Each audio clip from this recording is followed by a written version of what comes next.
Well, hello, and welcome to this week's Spin My Diecast, where we'll be customising the Studebaker Land Cruiser, which is Dinky, number 172, and I've been away for ages, so I've took a bit of time on this one. It's quite a nice one. We're starting with a little bit battered one. I forget where I got this. It was one I bought from me jaunts to either Stafford Toy Fair or Doncaster Toy Fair. Can't remember. I got it at one of them. And here I'm taking the tyres off. They're a bit more difficult on the rear wheels because they're panelled in basically. And I don't know why I did it that way, because I took the base off eventually anyway.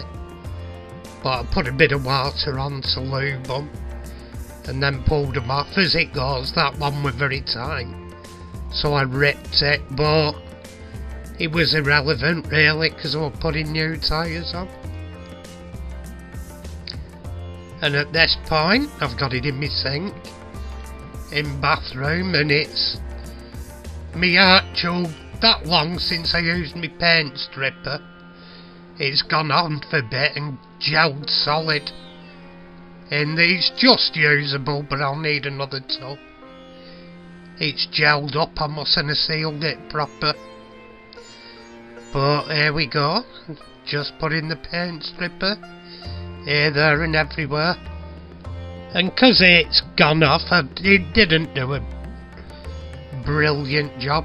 There was still some left on, but it comes off later. This is the joys of doing the Studebaker. Here we are, I'm putting a bit more on, getting round it. Also, while I'm there, it'd be rude not to clean my plug hole.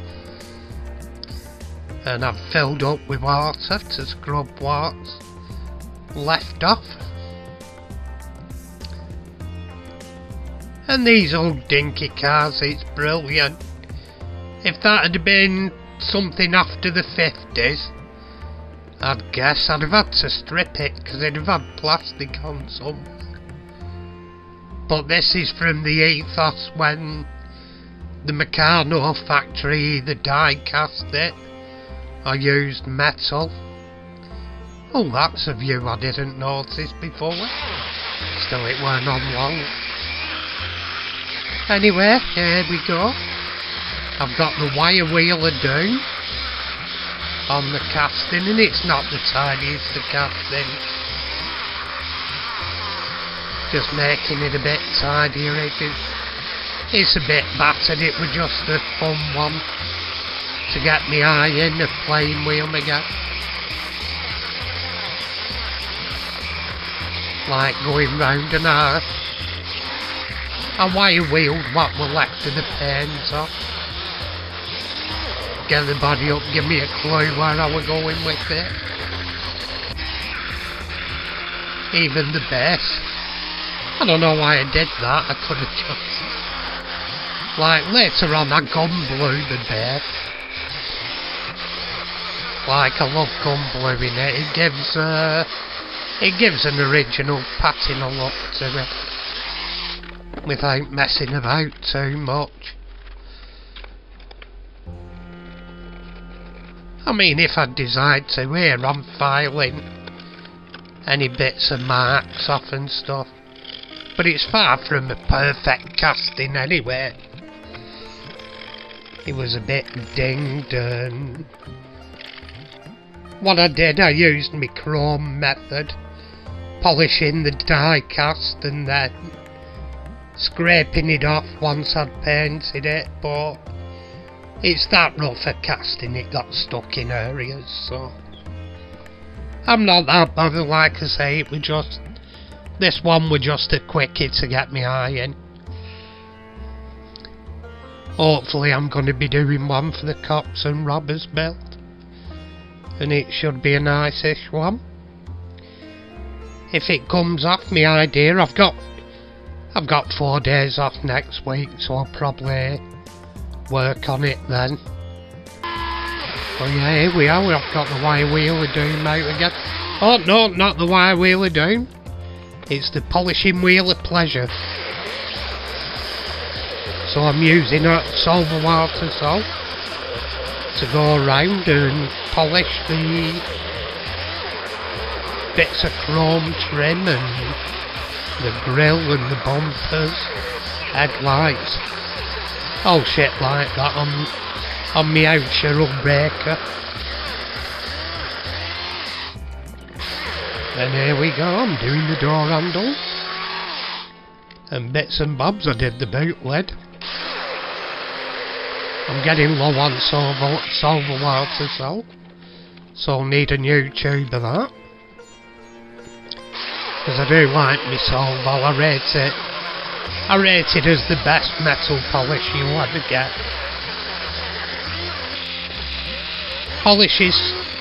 Metal polishes come and go, but silver always stays. That's because it's genuinely the best. And here we go, back on again.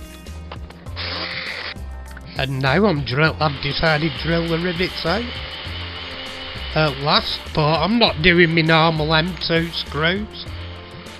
I'm going to be using, they're like a ribbed rivet, and you drill to just under the size of the ribs, and then it knocks on and the ribs drive into the casting. Yeah, you'll see what I mean after. Well, there are ribs on the rivet. I think they're about 2-3 milli. I forget, it's on the bag, I'm not going getting it now. And here I am. At first I've coated it with a white primer, and now on top of the white primer I'm putting on Createx Silver Autobahn sealant, and I use mainly Createx paints. I find they don't react with automotive clay coats, because they are made for automotive customizers, brushes, they're made for them. And that's basically, it's basically a silver primer. They do all different coloured primers. And here I had a couple of do's out. You'll see I stripped it back. But I was trying to mix my own black cherry, which I did. I managed it at the end, you'll see it. But what I used Createx Candy 2.0 black and Createx 2.0 blood red, and into that I mixed Createx Cosmic Sparkle silver, and used balancing coat as well. You can see where it's going astray. I mixed with water, so when I did it next time I mixed with IPA. It made a big difference. And yeah, I put Cosmic Sparkle in and the balancing clay 3040 I think it is. But the aim with black cherry is you make the car as dark as possible red, and when the light hits it, you're aiming for it to nearly be black, and then when the light hits it, it shows the red underneath, which is basically done. It's got there pretty much. And here, before I lacquer it,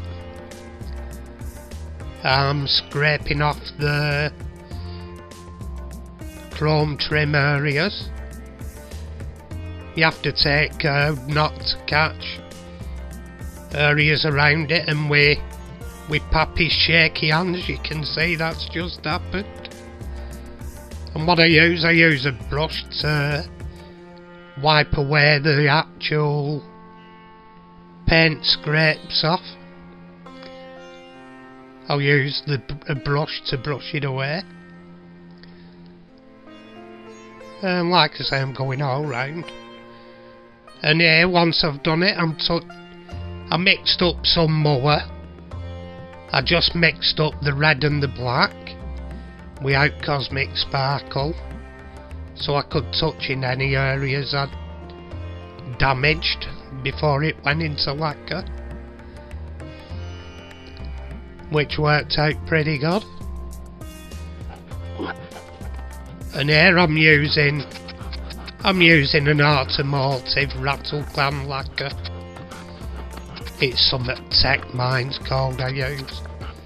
I forget the name, but it's something Tech TEK. It's in a black tin with green and white logo and stuff on. You just want to go thin coats and thin coats, then do a wet coat at the end. And here I'm putting new tyres on it. Looks the business. Here we go. Gleek, gleek, gleek, gleek, gleek, gleek, gleek, gleek, gleek, gleek, gleek, gleek, gleek, gleek, gleek, gleek, gleek, into the garage. And here I'm straightening bits and bobs of the base out on the old Baker 1.5.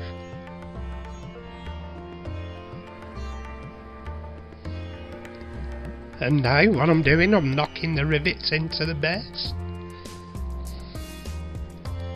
Because they sort of screw themselves on.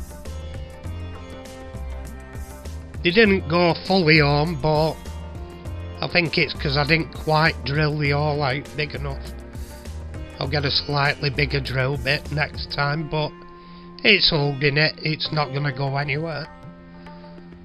And here I'm using Revel. It says it's enamel, but I'm pretty sure it'll be a cellulose clear to do tail lights, and I'm using a black wash for the grill. And here we are, here's where we started. A beaten and battered, it's quite straight really, but it's got paint loss. And it's an old casting. Anyway, and here's where we finished up. In black cherry paint. At that point it was dark. Then when the light hits it, you get the reds show through from underneath. It's one of them paints that looks different whatever light you see it in. That's the ideal light. Torchlight's a bit harsh really. I think it were better showing it in the light before, but you can see them cosmic sparkles in it with that. You can see them, they reflect different colours. Anyway, tatty pie people, tatty pie.